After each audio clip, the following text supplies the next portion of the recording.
Greetings metal community, it's Roger back with another video. This is a thread response to Stormwind79. He wanted to, you know, us to show 6 great covers that contains, albums with great covers and bad music and vice versa. And I had some problems finding, you know, great covers with bad music, so I cheated a little bit. There was no problem finding, you know, bad covers and great music. That was pretty easy. So I had to think a little bit about this task. In the background, we are listening to Abramolin. This is a reissue from old Shadow Records. I don't remember when this originally came out, but 95. Cool stuff. This could have been in competition, you know, bad covers, great albums, but it's not. So I take the bad covers, the great covers with bad music first. One of them was, you know, kind of well spoken about, Battery Requiem. When I saw this cover, I was sure that they would do something cool about, you know, would be a great release, you know, back to the old days, and he tried, but he failed. I really don't like this album at all. So, but I really like the cover, and kind of the excitement when I saw this cover was pretty high. But yeah, not a good album at all. Another one was kind of really cool cover, cool artist, you know, cover artist. But the music disappointed me, and that's Low Society. Probably a lot of people who love this, but you know, replica cover, you know, thinking great thrash, and it looks like fun. I just think this is very mediocre thrash. I'm sorry if the people love this band. You know, no problem with that, but just the packaging and all with the Plector and everything, you know, set my high hope. It was a blind buy. I have read reviews about them, and that should be great, but for me, this, you know, sometimes with a newer thrash band, they just don't click with me at all. Another thrash release with an excellent cover is Hatred from Italy. This cover is just fucking awesome. Again, kind of boring, thrashy stuff from Italy. I mean, I haven't played this album a lot, but the cover art is by Ivan Tau. But yeah, I just killer artwork, and it definitely didn't deliver for me at all. Then an album that a lot of people have shat on for good reasons, actually, but I love the artwork, and that's the Lost Blood Incantation, Time Wave Zero. Great cover, great artwork, and you know, I don't hate the music, but it's kind of disappointing. But when you open it up, you will understand why, you know. But yeah, killer artwork, and not a very good album. And the last one in the 5, you know, great covers is also a absolute killer covers. I don't hate this band or dislike this release.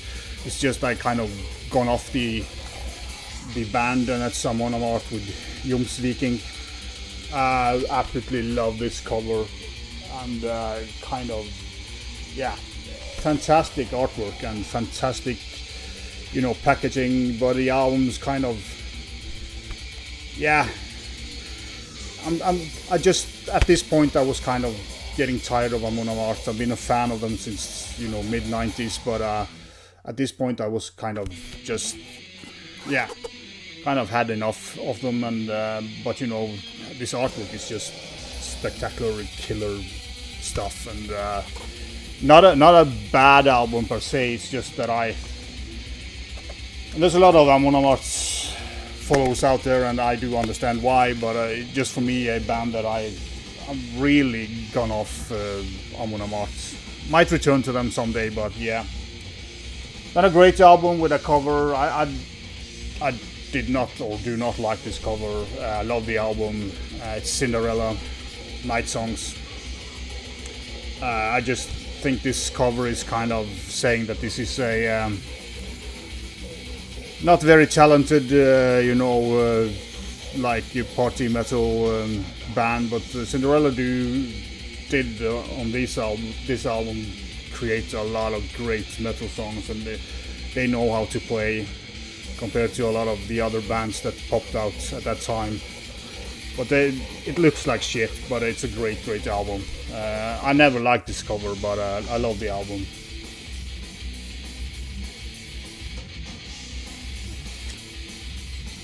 And we have another French masterpiece, Aggressor, Neverending Destiny. Again, this cover does not sell albums.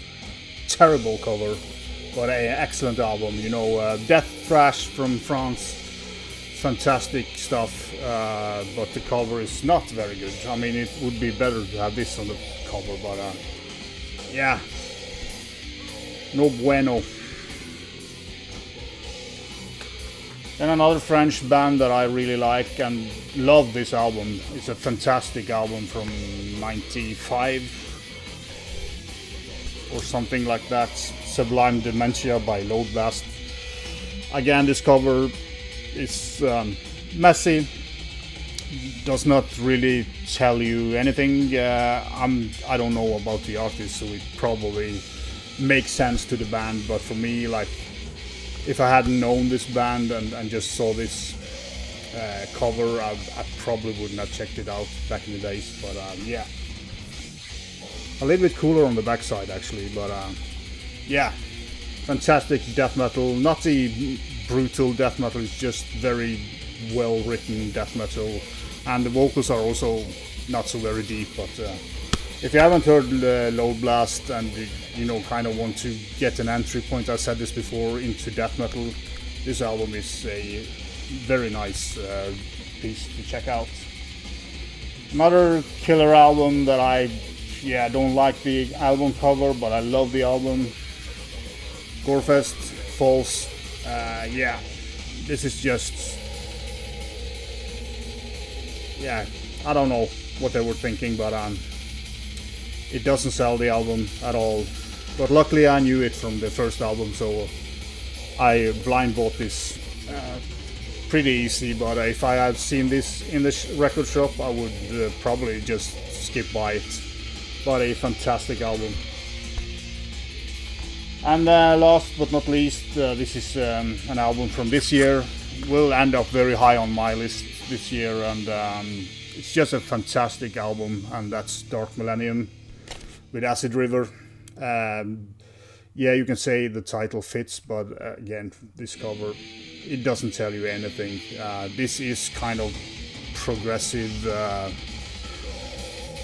avant-garde death metal with thrash elements. Yeah, it's just a fantastic, unique album, and it might end up on first place this year, I'm not sure, but can't stand the artwork. And Dark Millennium has, all their albums has crappy artwork, so yeah, I hope that was interesting. And if you haven't seen Stormwind 79's channel, I will link it up below, so you can enter the thread or whatever you want to do, or just watch his video. Cool guy, into a lot of, like me, variations of metal, and yeah.